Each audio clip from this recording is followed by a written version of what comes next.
Hey YouTube, today I'll talk a little bit about my supplement protocol and what I take with that. But a lot of people just ask me, like what I take for supplements, what my stack is and all that.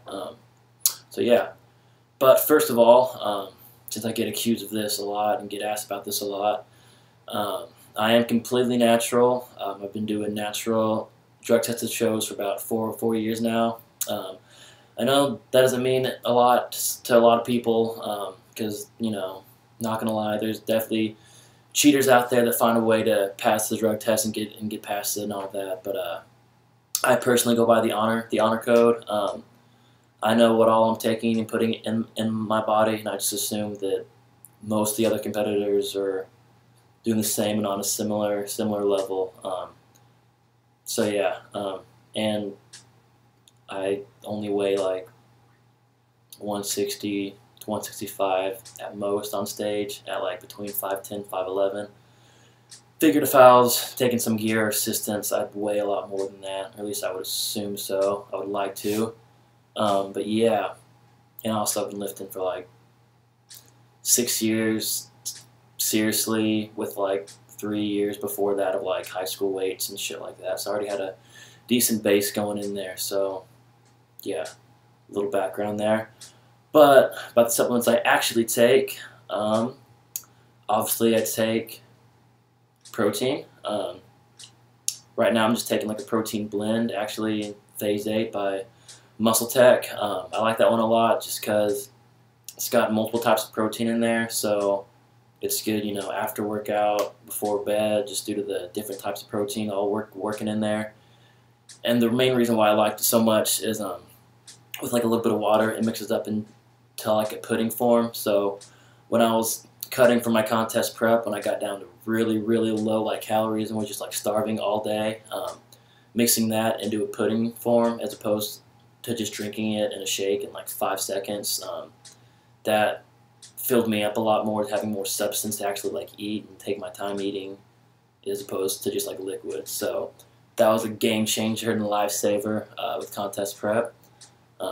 So that's the only protein I'm taking right now. I'm not taking like a specific whey isolate or casein or anything like that. Just basically just that. I take a multivitamin and a fish oil twice a day. Once in the morning after breakfast, once after dinner, and I take creatine as well. I've been taking that for a while now.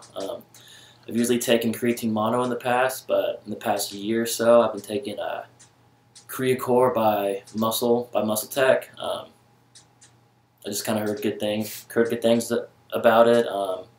Had a good profile, tasted solid, and yeah, I've been using it for about a year or so now, and yeah, been seeing some pretty solid gains. Used it all the way throughout my prep, even the day of the show I was taking it. I know a lot of people get this misconception like, oh, cut out creatine like a week or two before the show. It's gonna make you bloat or something.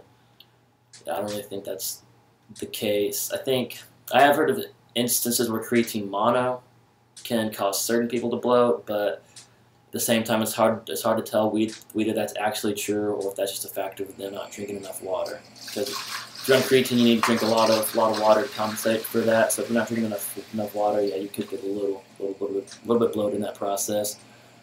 But I was drinking like 3 gallons a day. That final week before my show, the day before my show, I was about 3.5 gallons a day. So needless to say, I was drinking enough water, so did not experience any type of bloat whatsoever. And I take BCAAs when I'm cutting. I've heard they help with, or I've heard in red that they help with muscle preservation and muscle retention and all that. So any possible chance that could have some type of beneficial purpose in that regard, then yeah, I figured why not. I don't take it year round usually, just because it's just to save some more money and stuff. But I don't think it'd be a bad thing to take year round. I just think if you had to take it one specific time of the year, whether you're bulking or cutting, I would definitely take when you're cutting as opposed to bulking. So yeah. What else? Fat burners.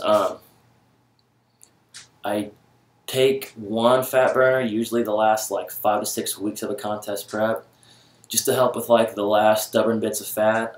This is after I've been dieting for like 20 weeks, lost most of my weight. I'm already pretty near contest condition, just need a little bit extra help, maybe to get some of the last fats like off the hamstrings or glutes or something. So that's when I'll introduce a fat burner into the stage. Once again, I don't really know how much that actually helps, but being so that I'm already so lean at that point, and in any potential boost I could potentially get, I'll try it out. So I do that the last 5 or 6 weeks, and yeah, it's probably mainly been diet and cardio, honestly, but I've always, lost a lot in those last like month or so. So it's always worked out pretty solid. What else? Oh yeah, pre-workouts. I definitely don't take them nearly as much as I used to. Like back when I first started lifting, and first few years or so, I was probably taking pre-workout pretty much every workout, really. As long as I had some pre-workout on stock, I was pretty much taking it like every single day, essentially. But now I honestly rarely take pre-workouts. I find I can just motivate myself just fine for the gym just on my own and stuff. I actually don't even like a lot of pre-workouts now, just because I don't really like that jittery kind of like itchy feeling you kind of get by like your neck and like ears and shit. So I don't know, I feel like that almost distracts me more when I'm in the gym, because I'm like focusing on like the itch and not like lifting and like the weights and shit. So I've kind of learned to not appreciate that feeling nearly as much. So I'd probably take a pre-workout once every 2 weeks, I'd say, just on days where I'm like kind of really lacking the motivation and need that extra boost to get going and all that. But yeah, let's see. I think that's pretty much it, actually. Yeah, so I take what I consider the essentials, the basics. So a little recap: protein, creatine, multivitamin, fish oil, BCAAs, and a fat burner only when I'm in a contest prep, and the very, very seldom pre-workout. But yeah, other than that, that's pretty much it, and that's all I really have. So yeah, thanks for listening in, guys, and I'll post up another bit sometime in the next week or so. All right, thanks.